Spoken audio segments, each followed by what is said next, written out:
Hello, everyone. We are going to give folks a few minutes to join and then we will get started.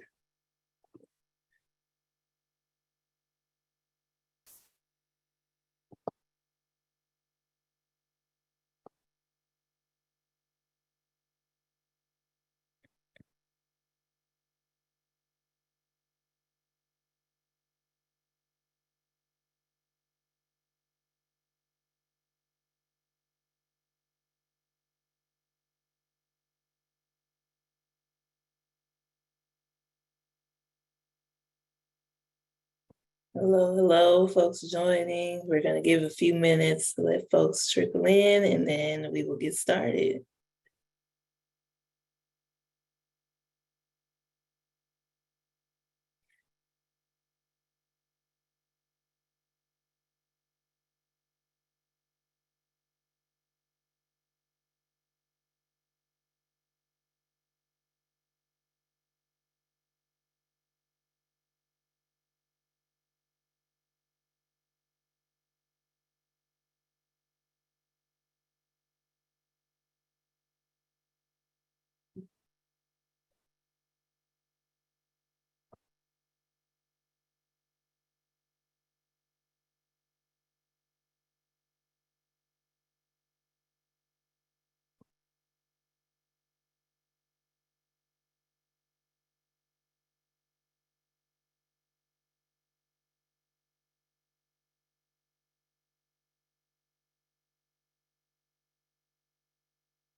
All righty. Thank you all for joining us today. Welcome to our webinar on what to know about your student loans right now. We're going to go ahead and get started. I'm Candace Lofton. I am counsel at the Student Borrower Protection Center. And today we are going to walk through many of the recent updates in the student loan system and how you can access debt relief.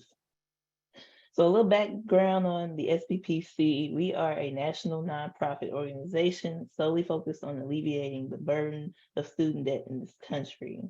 So we engage in a mix of advocacy, policymaking, and litigation strategy to rein in industry abuses, protect borrowers' rights, and advance economic opportunity for the next generation of students. I am really excited to be with you all and speak with you all today. A quick note about questions. If you could please place your questions in the Q&A feature at the bottom of your Zoom window. My colleague will gather some of the questions and look for common themes, and at the end, we'll answer as many as possible for you guys. All right. So we are going to spend the next hour going through the options for student debt cancellation.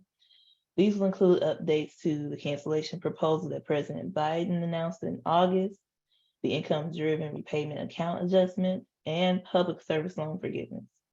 We'll also briefly discuss what to expect as payments are set to resume. We have plenty of time for Q&A at the end, so if you have questions on other topics, we'll try to get to those as well. So we're going to start with something that's probably on top of everyone's mind, and that is what happened at the Supreme Court and what does it mean for student loan borrowers? I will briefly go over the contours of the program and what happened at the court. So to start, the program would have provided up to $20,000 in student debt relief for anyone who used a Pell Grant to pay for their education at any point, and $10,000 for all other federal borrowers. So the application for this debt relief plan opened very briefly in fall 2022. And then at that time, 26 million people applied. So this number just speaks volumes to the popularity and necessity of a program like this. Of the 26 million people that applied, 16 million people were already processed and approved and waiting in the queue by the time the cases came along and were filed to block it. So the plan was originally blocked by a panel of judges in Missouri and a federal judge in Texas in November. And then the Supreme Court heard the case in late February of this year. We had a big rally outside the Supreme Court that day. We had several Congress people come and speak and advocate for cancellation. But then on June 30th, the Supreme Court decided in a 6-3 decision that debt relief was impermissible under the HEROES Act. One thing that is really important to note is that the Supreme Court's ruling was very narrow. This is important because the president has committed to using other authorities to provide this relief. So on the same day, the president announced that he would be pursuing debt relief as an option under the Higher Education Act. So this will need to go through a process called negotiated rulemaking, and it could take several months, much longer than originally planned, to see what the program's parameters will look like. In the meantime, we'll go ahead and discuss other ways you may be able to get your debt relief now. Another thing to consider is that there will be no more extensions of the payment pauses. So due to the debt ceiling negotiations that occurred earlier this spring, interest accrual will begin September 1st and payments will restart in October. We'll discuss some tips on how to prepare for repayment towards the end of this presentation. So next, we're going to go ahead and discuss some other pathways to relief as we await cancellation under President Biden's debt relief plan. We're going to start with the income-driven repayment, or IDR, account adjustment. So first, we'll start with what is IDR.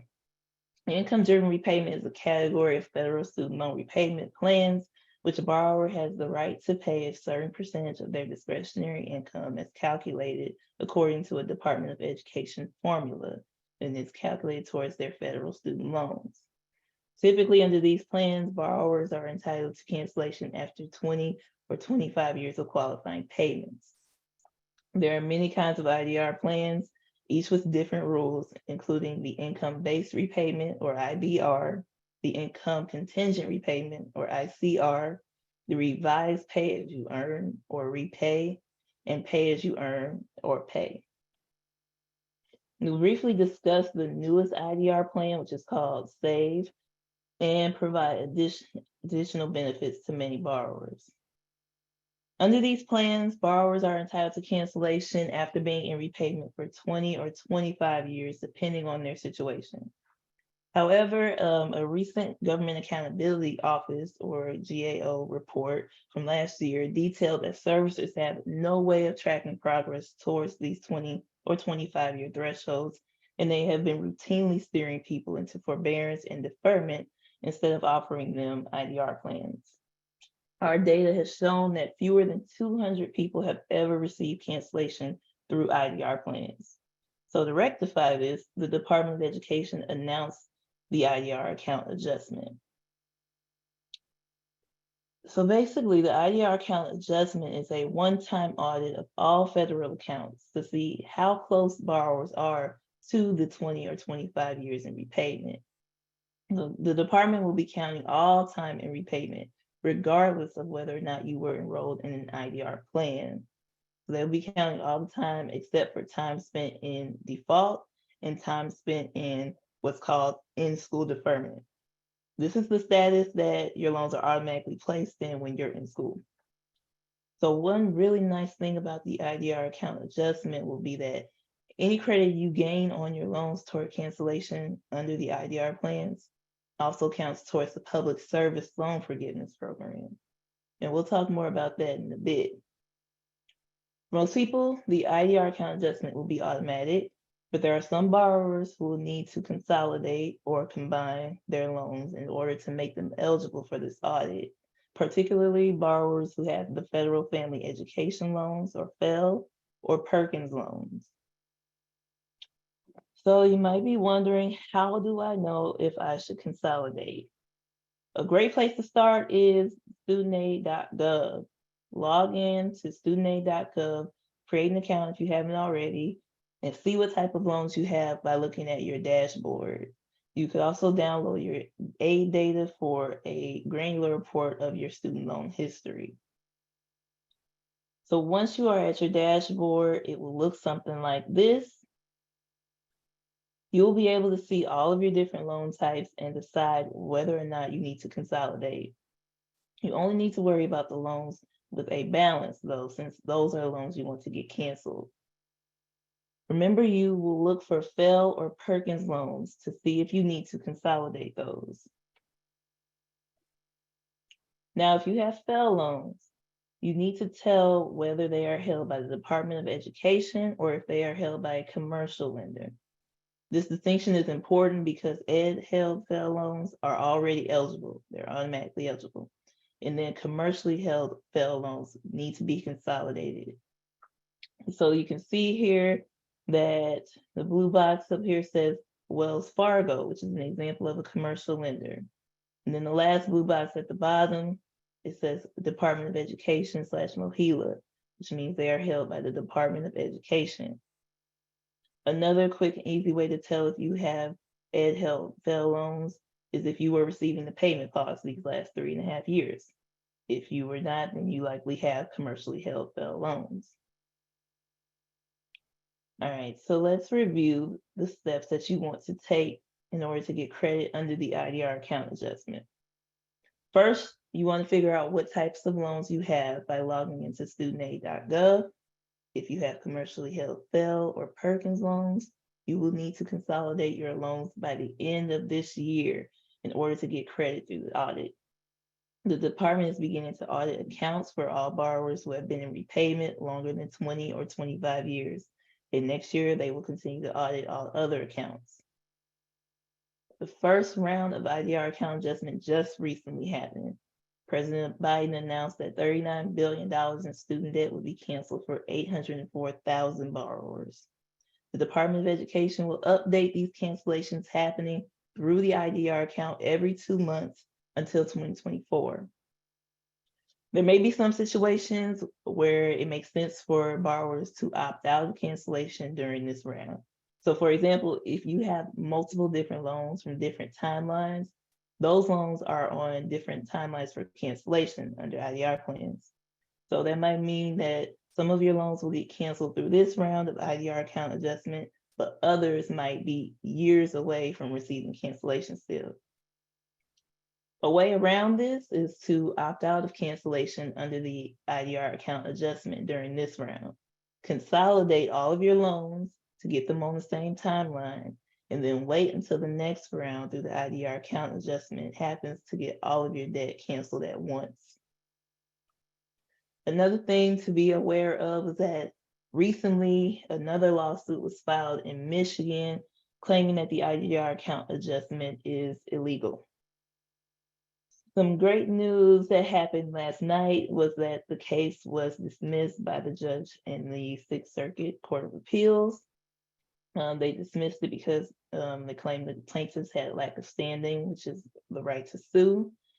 And so as recently as last night and this morning, the Department of Education has started discharging and forgiving loans. We've gotten word that some borrowers have noticed zero balances on their accounts. So definitely start checking if you may fall into this category. But we would want to keep you updated on this case because the plaintiffs are appealing that dismissal. So we will continue to monitor this. There's no action items for borrowers to do, but we want to make you aware and keep you updated on that. All right, next we are going to talk about public service loan forgiveness.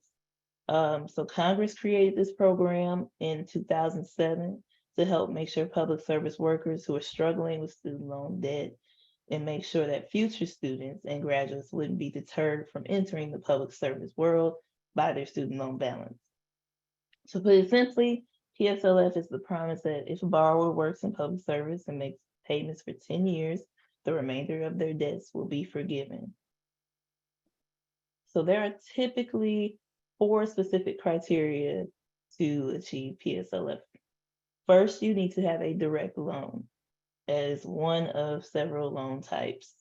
If you have a FFELP or Perkins loan, you are able to consolidate those into direct loans to make them eligible for PSLF. Second, you need to be in the correct repayment plan, which for the program is generally one of the IDR repayment plans that we touched on earlier. Third, you need to work full-time in the public service field, which could be local, state, federal, or tribal government, a 501c3 nonprofit, or certain other nonprofits, depending on the type of work they do. You need to work full-time, which has been defined as 30 hours or more a week. Finally, you have to make 120 qualifying payments or the 10 years worth of payments on your loans while meeting the rest of the requirements. Now, there have been some lingering impacts of COVID on the public service loan forgiveness program. The most relevant one is that for those loans getting the payment pause, those owned by the federal government, each month of suspended payments counts towards PSLF loan forgiveness. So it's toward the 120 payments. However, you still have to meet the other 3 criteria. The most relevant one is the public service employer.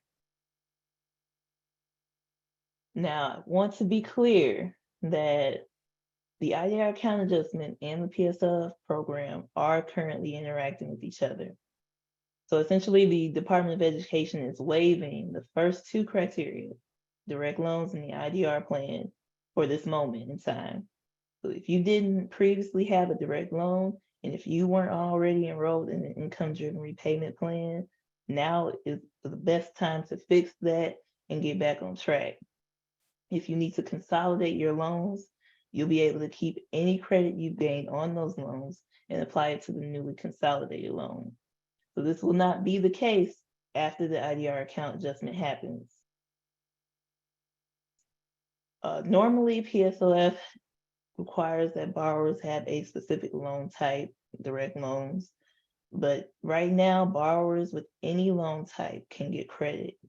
Those without direct loans need to take some steps to convert their loans into direct loans, and that is through consolidation that we've been discussing.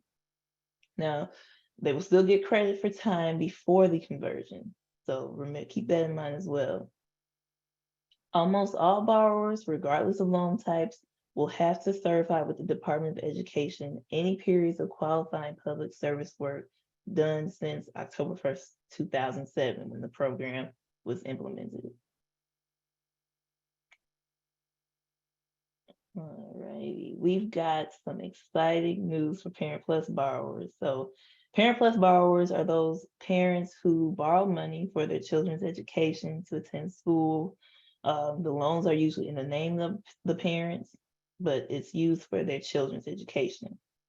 Now, historically, these borrowers have been left out of a lot of the federal programs that would benefit them, but a lot of hardworking advocates pushed for them to be included. And after doing so, the department announced last December that Parent Plus borrowers can now get PSLF credit through the IDR account adjustment, which is big news for them. The action items that these borrowers need to take will be to submit PSLF forms for any and all the public service work they've done since October 1st, 2007, and consider consolidating their loans to get on an IDR plan. For some of these borrowers, it may make sense to stay on the standard repayment plan, since we've had 3.5 years in which loans have been paused, but you can use the loan simulator tool on studentaid.gov to figure out which options would be more affordable for you. So make sure you use that as well. Now, don't forget, December 31st is the deadline to consolidate loans. So mark it on your calendar, put a reminder on your phone, whatever you need to do. Do not forget that this is the deadline to consolidate your loans if you do not currently have direct loans. All right, so some key takeaways for getting PSLF. Check what type of loans you have by logging into studentaid.gov. You have non-direct loans, consolidate before December 31st, 2023, this year. If you have Parent Plus loans, consider consolidating to get on an income-driven repayment plan. Submit your PSLF forms for all eligible public service work that was done that has been done since October 1st, 2007. Now, we recommend filing PSLF forms every year that you are working in public service and every time you change public service jobs. This is not required, you don't have to. You could just document everything after 10 years, but doing it every year is a great way to catch mistakes that were made and deal with them in that moment in real time. A lot of mistakes are usually made historically by servicers, so we recommend go ahead filing these forms often, keeping yourself and your servicers on track. All right, we are now going to turn to a program called Fresh Start. This program is really important for people who have been struggling with their student loans prior to the payment pause.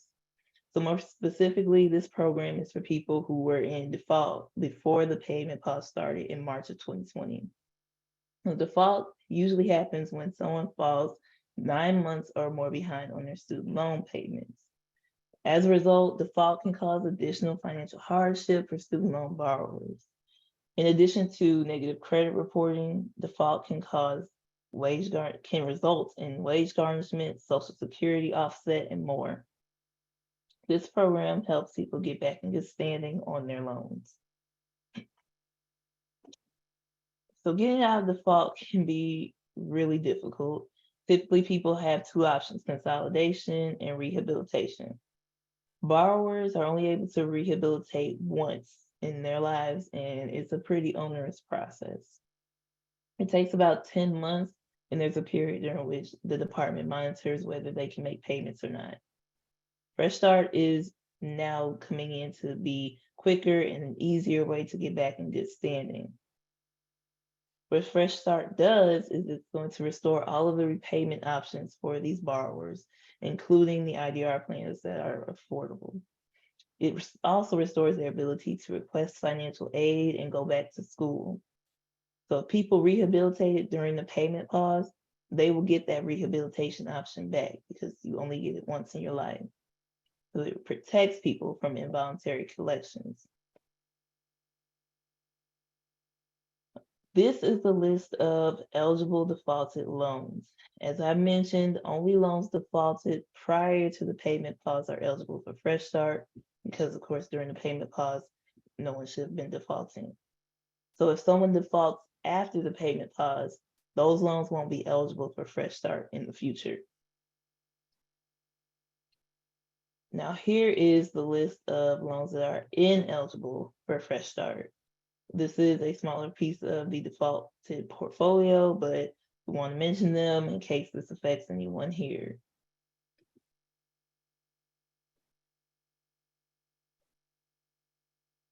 All right. Finally, like many of the other federal programs, Fresh Start is not completely automatic. Borrowers in default must take one of two actions to get enrolled in Fresh Start. The first option is to request that the default resolution group or your guarantee agency put you back on the repayment plan. The second option will be to request aid from an eligible school. So if you choose the latter option, the school will need to get a signed statement from you saying that you agree that your account can be transferred to a non-default servicer. Finally, borrowers have 1 year to take one of these steps. One. If they don't, their loans will be placed back in default using the original date of delinquency.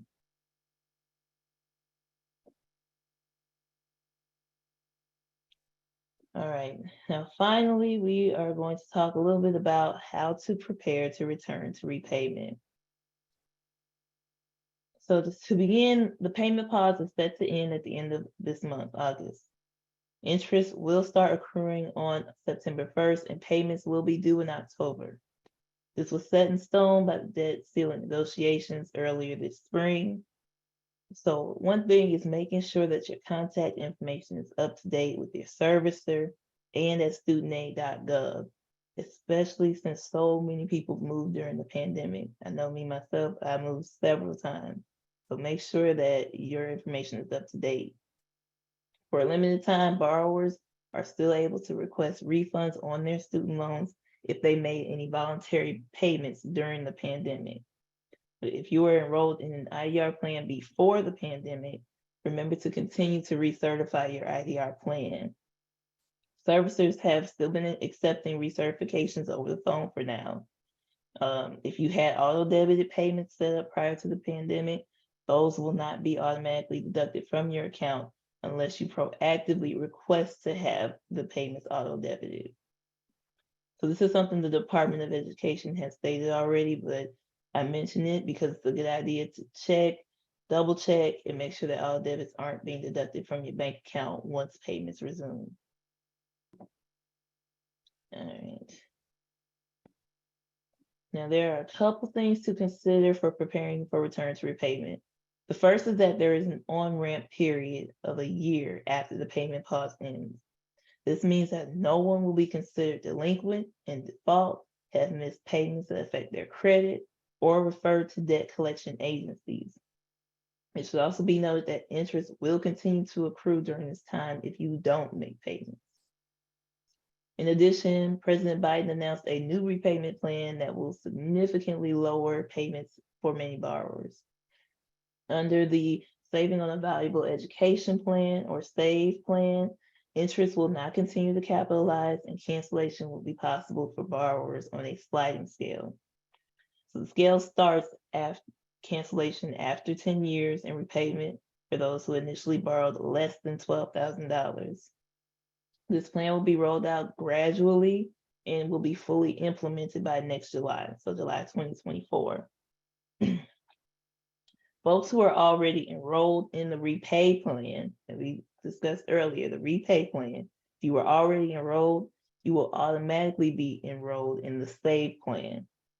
Otherwise, other folks will have to enroll by calling their servicer or enrolling at studentaid.gov/IDR. All right, before we get into the Q&A, we're going to do a few takeaways that you all should remember. So first is check what type of loans you have. Now, if you have FFEL or Perkins loans, remember to consolidate before December 31st, 2023, if need be. Complete any PSLF forms if you are seeking PSLF. So any public service work from October 1st, 2007 through now. Take one of the action items to participate in Fresh Start if you need. Beware of scams. They are probably going to start spiking again once repayment begins and probably have already started. So be careful. Do not give out personal information that may harm you in the future. File complaints if needed. File complaints with the Department of Education. Reach out to advocates who do this type of work like us, and we can see if we can help. But file complaints if you are having issues with your loans, with your servicers, or scams. All right. So I know that was a lot of information. So we're going to jump into Q&A.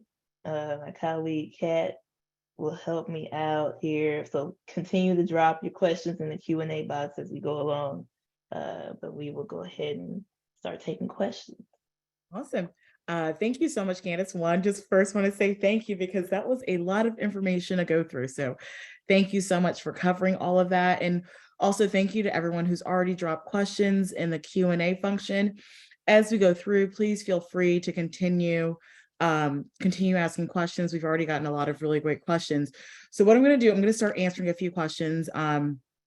And then also direct a few questions to Candace as well. But again, as we're going through Q&A, please feel free to drop your questions. One quick note, Candace and I are technically not allowed to give individual personal advice.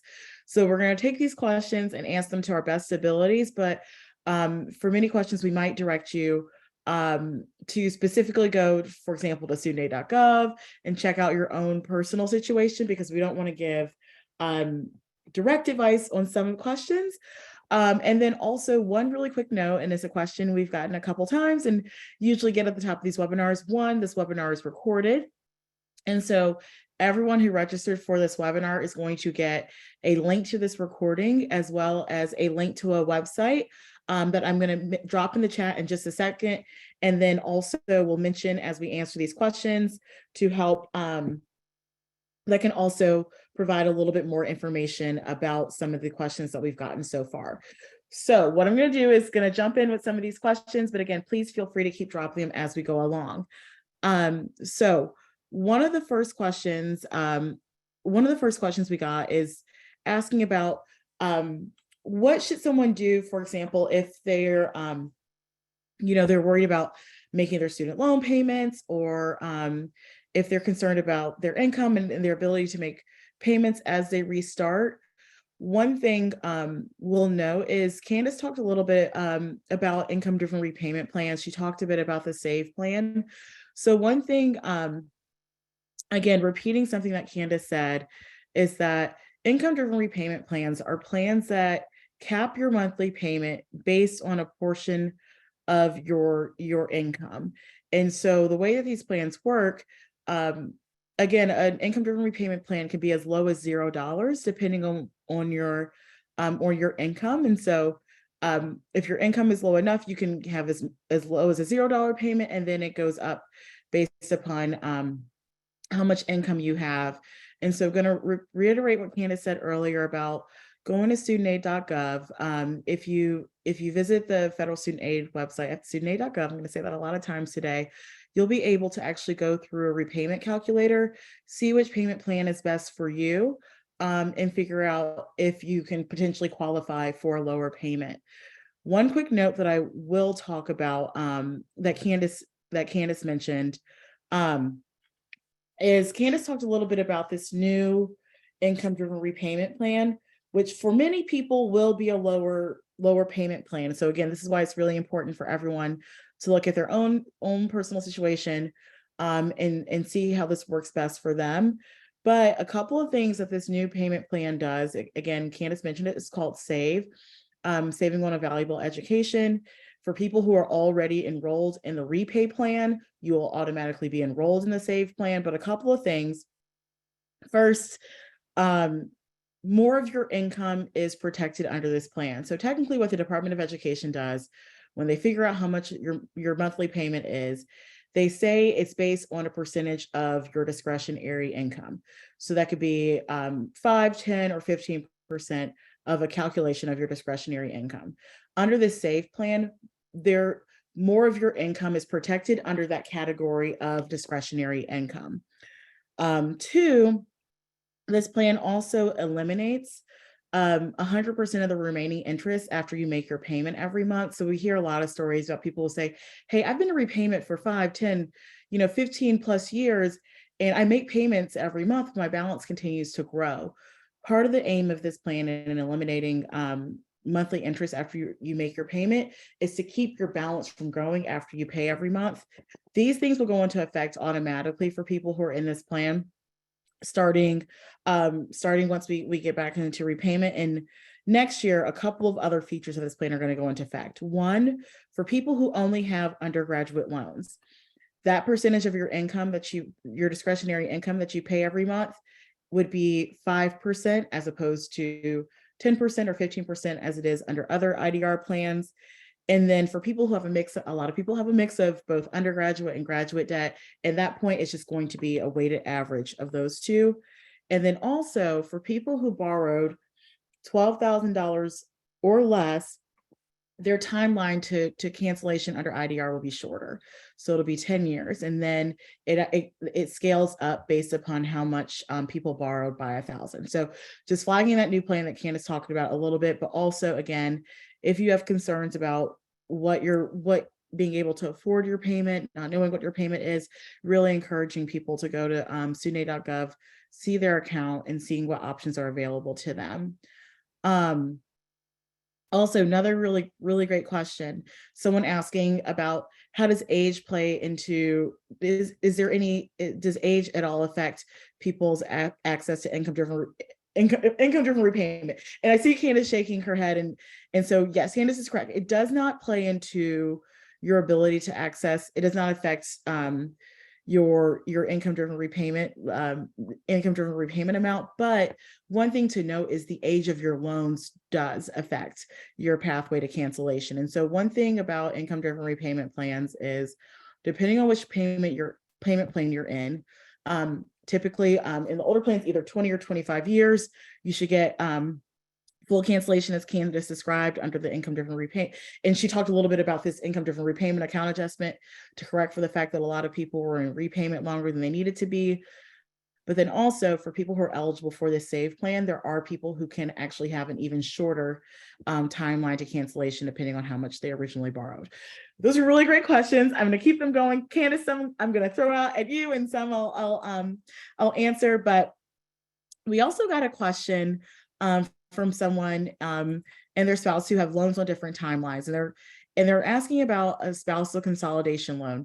Can you talk a little bit about what those loans are and what options those borrowers have?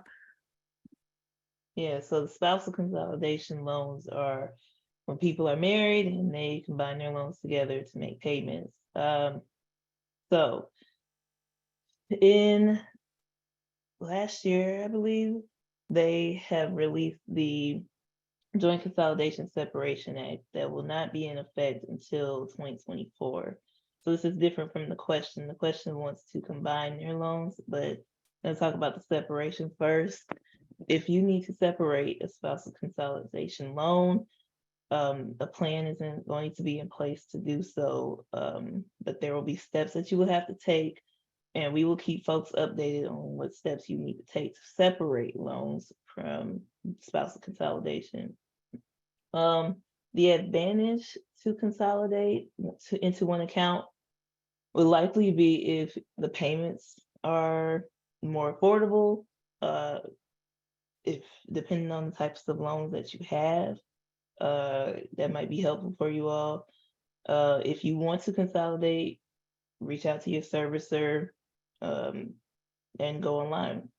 You can do it online. Right now, it might be easier to do so online before payments get started, but you really should check the loan simulator calculator and see if the loan payments will be more affordable that way or not. Kat, you can add. Oh no, that's great. And one thing I was going to add too, just jumping into more questions, Mhm. a couple things to walk through. One, I know it's just talking a lot about income driven repayment, and we do have a question in the chat. Someone said, Candace mentioned earlier there was a lawsuit that was dismissed yesterday affecting the IDR account adjustment. And so, yes, that is being appealed. So again, we're still watching it work its way through the courts. But one thing we are presenting is this is what this is the guidance the Department of Education has provided about the income driven repayment account adjustment over the past year plus, but we will be closely following this case, and we will continue to update our webinars, our resources as we get more information. But yes, so while the lower court dismissed the case on standing, yes, it was there was an appeal submitted, I think, just shortly before we hopped onto this webinar. So really great question there. Another really quick question, and I'll jump back into some more of the questions and also throw some out at Candace. We have a couple of people, asking questions about where can I get more of this information? Again, we really understand this is a lot of really complex information, a lot of things that vary based on people's different financial situations, different loan situations, and people will say, wait, where can I find help? As soon as I ask this next question to Candace, I will drop a link to our website, cancelmystudentdebt.org, that has additional information about the programs that we discussed today, but also has information about other websites and resources that have more information about how you can access student debt relief. One thing we'll note, Candace mentioned this at the end of the webinar, but also if you, for example, we've gotten questions, people saying, I had trouble getting in contact with my servicer, or people ever experience information where they might feel as though they're not getting correct information, you can always file a complaint at federalstudentaid.gov with the Ombuds office. And so we'll also drop those resources there. So if you do find yourself running into issues, one, being able to contact your servicer or getting accurate information, you can file complaints there. But two, we're also going to drop in resources where you can find more information about these programs that kind of go into the details a little bit more specifically, but then also resources to other websites that might have more information about state places where you can get help depending on your state, or other organizations that provide these resources. But really great questions. Oh, right. So a couple of really quick questions, then Candace, I'm going to throw some more out at you. We got a couple questions about public service loan forgiveness, and someone's saying they worked less than 30 hours a week, but their employer considered it full time. As Candace mentioned, one of the requirements for public service loan forgiveness is working full time for a qualified employer. The important thing is the Department of Education considers either 30 hours a week as full time, or your employer's designation of full time. So if you can get your employer to sign your PSLF form and they say, say you work 28 hours a week and they consider that full time, that is fine. It's just more so about is either the employer's designation that the time is full time, or you work at least 30 hours a week, even if your employer does not consider that period of time full time. All right, a couple more questions. Candace, we have questions for someone asking. They're questions about how do they enroll in IDR? They're not sure if they're in the SAVE repayment plan, but they think that might be something that's beneficial to them. How can someone enroll in that plan if they're not currently in that plan? You are not currently in your plan, in the IDR plan, or you're not sure if you are, call your servicer or go online at studentaid.gov/IDR. You want to check and see. You are not automatically enrolled in SAVE unless you were in the repay plan. And Kat will drop these links in the chat as soon as she can. But if you were if you were not in the repay plan, no, you're fine. If you were in the repay plan, you will automatically be enrolled in SAVE. Otherwise, you should call or go online and enroll into an IDR plan. It may be easier, like I said earlier, to go online and enroll, but you definitely want to try and apply. Usually it's simpler online than to call and wait for your servicer, but double check that SAVE is only automatic for those who are in the repay plan. So if you were not in that, yeah, you want to call and enroll. Thanks, Candace. And then we have a question about someone who has a Parent Plus loan. And they have a question about, if you have a Parent Plus loan, how does that count for public service loan forgiveness? Can you combine that with, for example, your child's time in public service?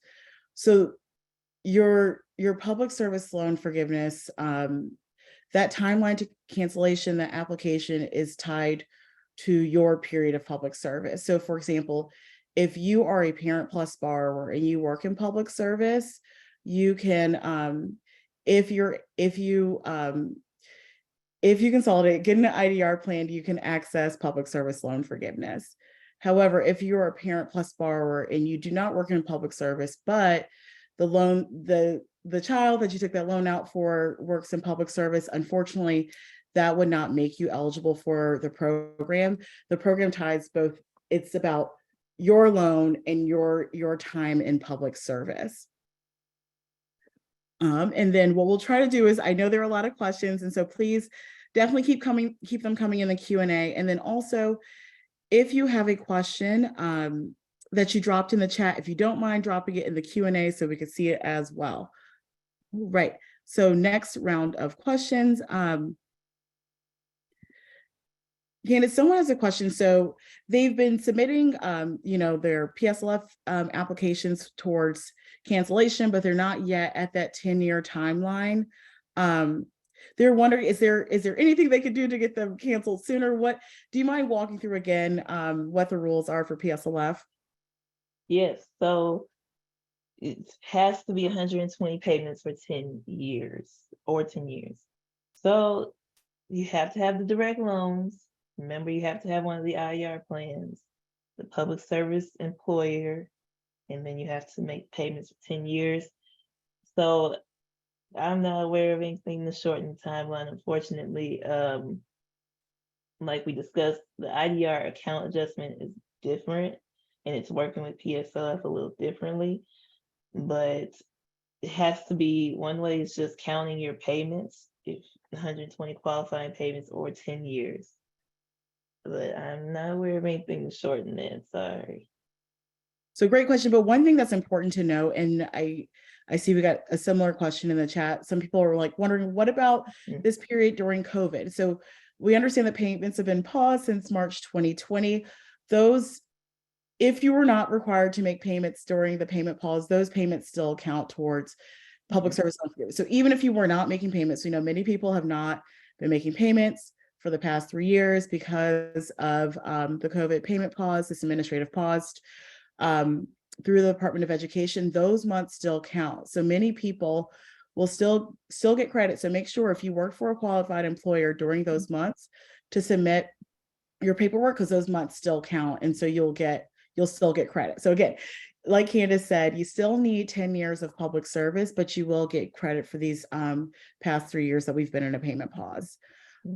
We have another question, someone asking a little bit of clarification on the repay plan and the tiered cancellation that goes into effect next summer for cancellation.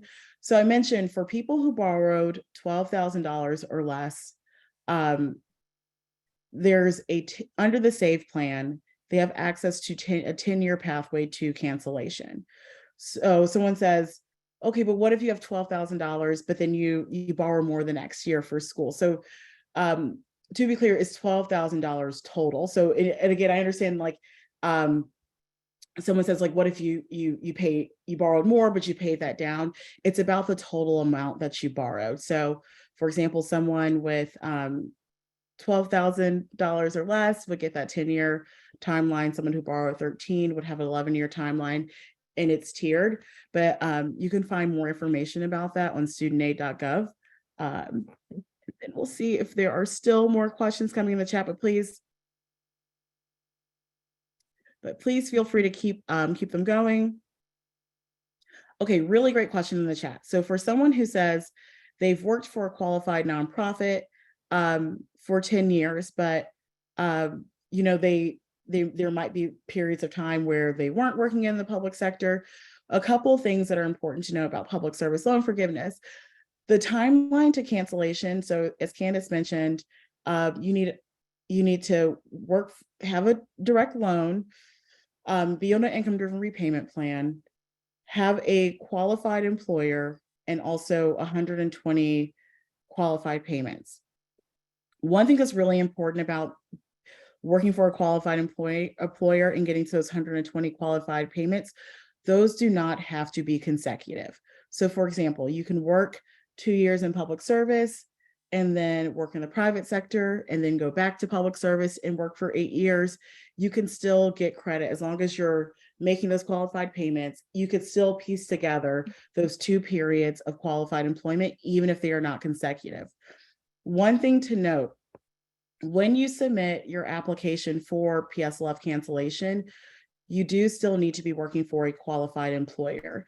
So this was different during the temporary waiver that Candace mentioned earlier in the webinar, but now you do have to be working for a qualified employer at the point that you submit your application for cancellation. Great.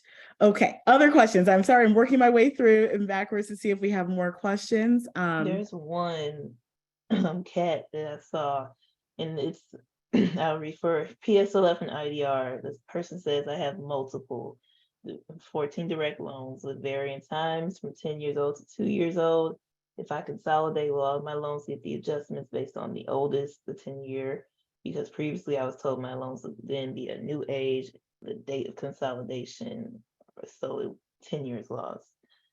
For that, the IDR account adjustment is for people who've been paying 20 or 25 years. So the account adjustment won't apply here, but consolidating I don't know if that would be beneficial for this person or not. Well, I'm so sorry. I missed the question while I was reading another. Do you mind Oh, repeating? no, you're fine. If the person consolidates, they have multiple direct loans and they want to know their loans vary from 10 years old to 2 years old. And they're asking if they consolidate, will their loans get the adjustments based on the oldest, the 10-year? Because they were previously told that their loans would then become like a new age from the date of consolidation. Very good question. So the way that the IDR account adjustment works that Candace mentioned. So for people who have, so if you have a mix of loans of different ages and you consolidate them before the IDR account adjustment deadline of December 31st of this year, the way that the adjustment works is when you consolidate those loans, they take the timeline of the oldest loan in that consolidation. Typically, you may have heard, and a lot of people had concerns about consolidating their loans because before, when you consolidate your loan, you're literally making a new loan out of 2 different loans or 3 different loans or multiple loans. So you're taking multiple loans and making them one. Before for example, the PSLF waiver, the IDR account adjustment, that would have typically set your timeline clock back to 0 in terms of your payment count. Under the IDR account adjustment, as you just mentioned, what that consolidation does, it actually will give your loans the cancellation timeline of the oldest loan in the consolidation. The one note I will make about this consolidation is also a question that we received in the chat. Again, this has been the guidance of the Department of Education on income-driven repayment for the past year plus, as they've been talking about this adjustment. One note is, as we're watching again this lawsuit on the IDR account adjustment that's just been appealed. So this is the information that the Department of Education still has, but what we will do is, again, make sure that you're keeping up to date with the updates on studentaid.gov. We'll continue to provide updates on cancelmystudentdebt.org. And so again, this is why we're talking about the contours of these programs. But again, for every individual, we can't give you individual advice, but we can talk about how you might be able to access some of these different programs or a little bit of information about them. But we really urge you to, again, check out the resources at studentaid.gov. If you have more questions, also visit our website, cancelmystudentdebt.org, if you have more questions about that. And then another question, we got a question from someone asking, how do you know if your employer qualifies for public service loan forgiveness? Really great question. So public qualified employers are any 501c3 nonprofit, any government agency that is federal, state, local, tribal governments qualifies as qualified employers, and other certain emergency services. Another way that you can check is if you go to, again, I keep saying this website a lot, if you go to studentaid.gov, there's a PSLF help tool that you can look at, and you can actually enter in your employer and see if the Department of Education has them on file. One quick thing to note is many people who work for qualified employers might go to, studentaid.gov, check to see if their employer qualifies, and they may not be in the system. That does not automatically mean that you don't work for a qualified employer. So for example, if you're like, I know I work for a local government agency, but they're not in the PSLF help tool, it just means that no one else from your agency has likely submitted a PSLF form. So that doesn't automatically mean that they're not a qualifying employer. But again, really quick ways to check. Generally, PSLF help tool, if they're in there, you're good to go. Also, again, 501c3 nonprofit, government that includes local, state, federal, tribal governments, and then also other forms of emergency services.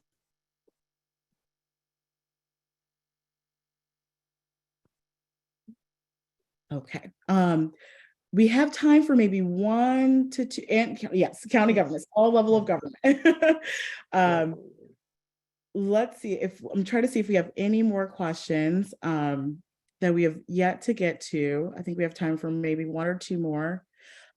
Really, really great question that we got, and I want to clarify this. Someone says, what if you have, I know I mentioned about full-time employment. In order to access PSLF, you have to be a have to have full-time employment. Someone says, what if I have 2 part-time jobs? It adds up to more than 30 hours a week, but I'm not working full-time at any one place. Really great question. You can actually add up part-time employment. It's about as long as both employers are qualified employers and the hours add up to 30 hours a week, that still counts as qualified employment. So really important to know. Your employer can designate your time working as full-time. If you work as at least 30 hours a week, even if it's not designated as full-time, or if you have multiple part-time jobs that add to 30 hours a week, and all of these must be at qualified employers. Those count for PSLF. And then one more question before we end. I see we've gotten a lot of questions about people who said, I've been in repayment for a really long time. I've been in repayment for 20 plus years. One thing I'll encourage you to do, I know Candace went over this program briefly. If you have more questions, again, I dropped the link to our website, cancelmystudentdebt.gov. Cancelmystudentdebt.org, excuse me, cancelmystudentdebt.org. I'm going to drop it again. If you have more questions, I would really encourage you to check out cancelmystudentdebt.org and look at the IDR account adjustment page. Or I'm also we'll share links to the federal student aid website in our follow-up email after this, and to look at the IDR account adjustment. There are certain people with older types of loans, so people who might have FFEL or Perkins loans, who might have to take an extra step to consolidate in order to take advantage of this income-driven repayment account adjustment. And there will be more information about how to know if that's you and what steps you might need to take. But especially because we've seen quite a few questions for people who've been in repayment, who've said, I've been in repayment for more than 20 years. I've been in repayment for more than 25 years. Highly encourage you to take a look at those pages and see. I know Candace earlier went through talking about if you have a FFEL loan, if you have a Perkins loan, the steps you need to take advantage of the IDR account adjustment. Again, we'll urge you to look both at cancelmystudentdebt.org and studentaid.gov and look at the income-driven repayment account adjustment, because both of those programs might be able to get you cancellation. Both of those pages might give you information about how to get cancellation under the income-driven repayment account adjustment. Sorry, I know that was a lot of information, and want to thank everyone so much for joining us tonight. Candace, I'm going to hand it back to you. Yes. Thank you everyone for joining us. We will send out a follow-up email to those who registered with more information and the links that Kat mentioned. So thank you all. Be on the lookout for more webinars as repayments begin. And yes, thank you all for joining us, and have a great evening.